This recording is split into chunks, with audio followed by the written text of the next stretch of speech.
Jadotville report has been launched. Really has been, and it's 500 pages. And you might be wondering what is that. It's basically Irish soldiers in the Congo in the 1960s during the Congo Civil War. Irish UN peacekeepers. And you might be wondering why I'm talking this. So basically, you probably have seen the movie The Siege of Jadotville. But basically, all these soldiers for a long, long time were forgotten about and nothing was said about them in this country. And these soldiers basically were given nothing. No medals from the United Nations, no medals from the Irish Republic. And obviously this review was to try and see who should get medals. And obviously it doesn't take rocket science to say that all of them should get medals. Every one of them, even so, a few of them are dead. And their family should get the medals. And simple as that. They deserve the medals. These men stood against overwhelmingly enemy superiority.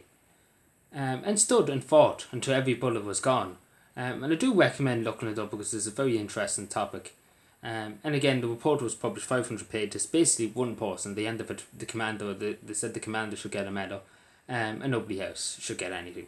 And again, it's just typical. It's just typical of this country. Just to be again, everything that's wrong is given glorified in this country, and everything that's right, and everything was just, and everything that was everything that was in the best interests of the world and the best interests of the Irish state is forgotten about and just left aside and is not acknowledged. But that's the way this country runs. It's just, it doesn't give credit to people who actually sacrifice much for the state and for the world and for world peace above anything else. And put themselves at risk above anything else.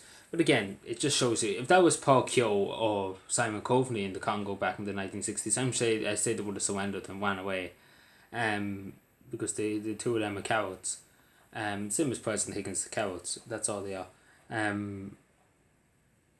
Again, they shouldn't have to do a report. Again, how much did that cost in the Irish taxpayer to do a report? They should have just give every one of them a medal. Like again, it wouldn't cost an arm and a leg, and again, it would be well worth the money because these men have, fought very gallantly, in in the Congo, and I'm sure that they solve everything that this country can give them, and the same as the deceased, the family should get every medal and every bit of support the country can give them for the gratitude of these men, for the sacrifice these men made over there. None of them died, but a few of them were wounded over there. But again, that just goes to show you the testament of these soldiers who were brave soldiers who fought valiantly, and who knew what they were doing, and above all else, fought extremely brave, or in impossible odds. And I think we do have to remember that, and we have to acknowledge that as a country and as a nation.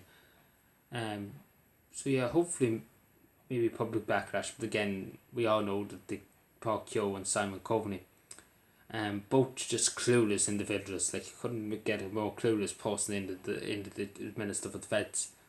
And then you have President Higgins, who just doesn't give a damn about any soldier in the country. And again, would you believe it? You put Michael Collins, like Michael Collins was just looking down on them like, what's wrong with you? Because Michael Collins was the Commander-in-Chief of the Army, first Commander-in-Chief of the Army, of the Irish Free State Army.